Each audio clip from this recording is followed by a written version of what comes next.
Hello friends, तो आप लोगों का फिर से स्वागत है स्टडी विथ मी में। तो फ्रेंड्स, हम पॉलिटी पढ़ रहे थे और हमने पॉलिटी में भारतीय संविधान के मूल लक्षण, जनहित याचिका की संकल्पना, भारतीय संविधान का आधारभूत ढांचा पढ़ लिया है। अगर आप लोगों ने वीडियोस नहीं देखे हैं तो आप लोग ये तीनों वीडियोस को देख सकते हैं। हमने तीनों टॉपिक्स को अच्छे से कवर करवाया है।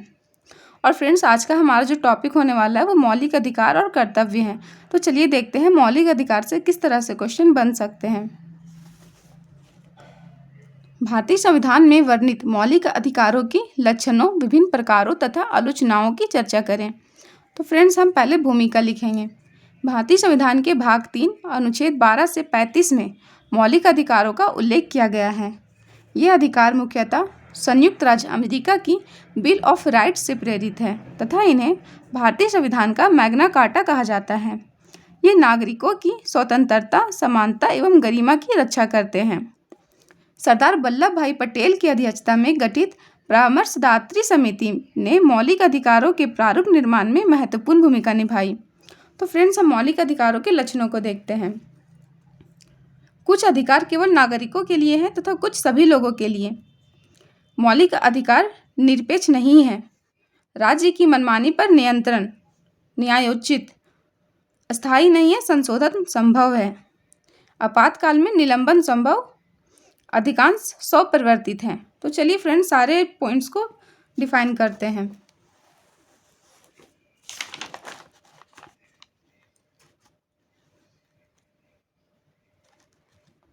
कुछ अधिकार केवल नागरिकों के लिए, कुछ सभी व्यक्तियों के लिए।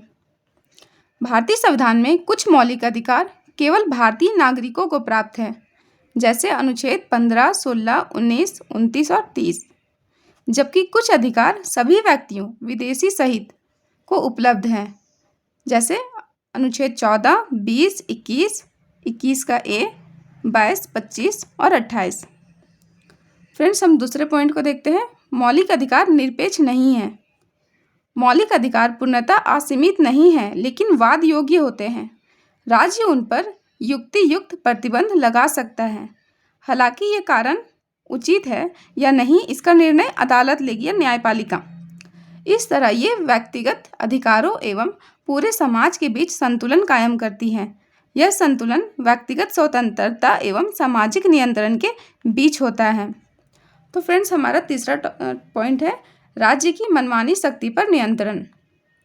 अधिकांश मौलिक अधिकार राज्य के स्वेच्छाचारी एवं मनमानी कार्यवाहियों के विरुद्ध नागरिकों को संरक्षण प्रदान करते हैं। तो कौन कौन से वो अनुच्छेद देखते हैं। अनुच्छेद 14, इसमें समानता का अधिकार है, और अनुच्छेद 21 जो जीवन एवं व्यक्तिगत स्वतंत्रता प्रदान करती है।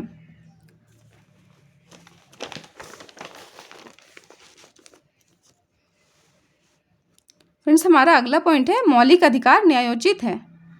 मौलिक अधिकारों के उल्लंघन की स्थिति में नागरिक सीधे न्यायपालिका की शरण ले सकते हैं।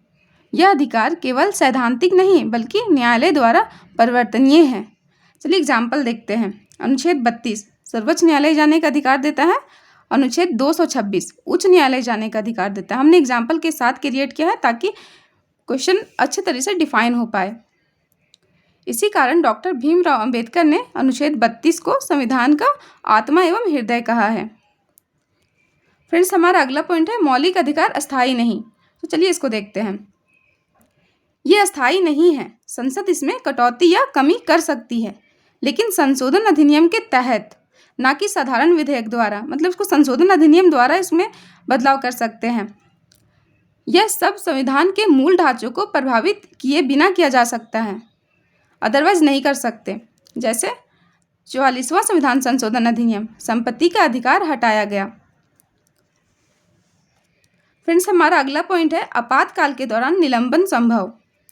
राष्ट्रीय आपातकाल के दौरान कुछ मौलिक अधिकारों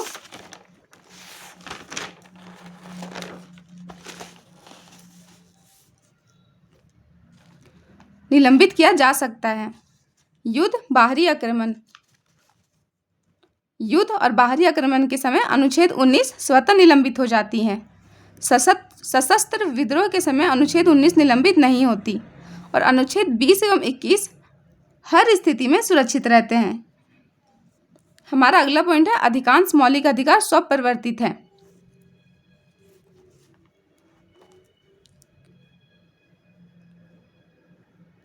मौलिक अधिकार स्वप्रवर्तित प्रकृति के हैं, अर्थात इनके क्रियान्वयन के लिए अलग से किसी कानून की आवश्यकता नहीं होती।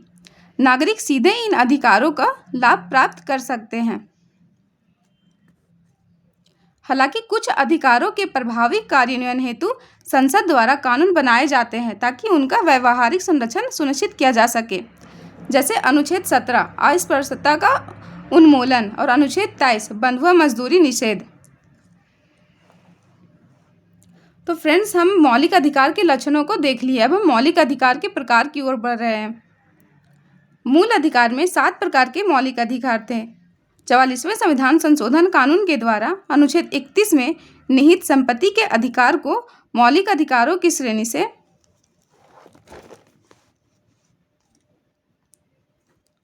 हटा दिया गया। इसके बाद संपत्ति के अधिकार को अनुच्छेद 300A के तहत वैधानिक कानूनी अधिकार के रूप में मान्यता दी गई। वर्तमान में भारतीय संविधान में 6 मौलिक अधिकार हैं।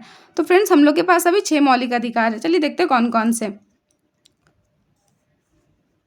समानता का अधिकार अनुच्छेद 14 से 18, स्वतंत्रता का अधिकार 19 से 22, शोषण के विरुद्ध अधिकार 23 से 24, धार्मिक स्वतंत्रता का अधिकार 25 से 28, सांस्कृतिक एवं शैक्षिक अधिकार 29-30, संवैधानिक उपचारों का अधिकार अनुच्छेद 32।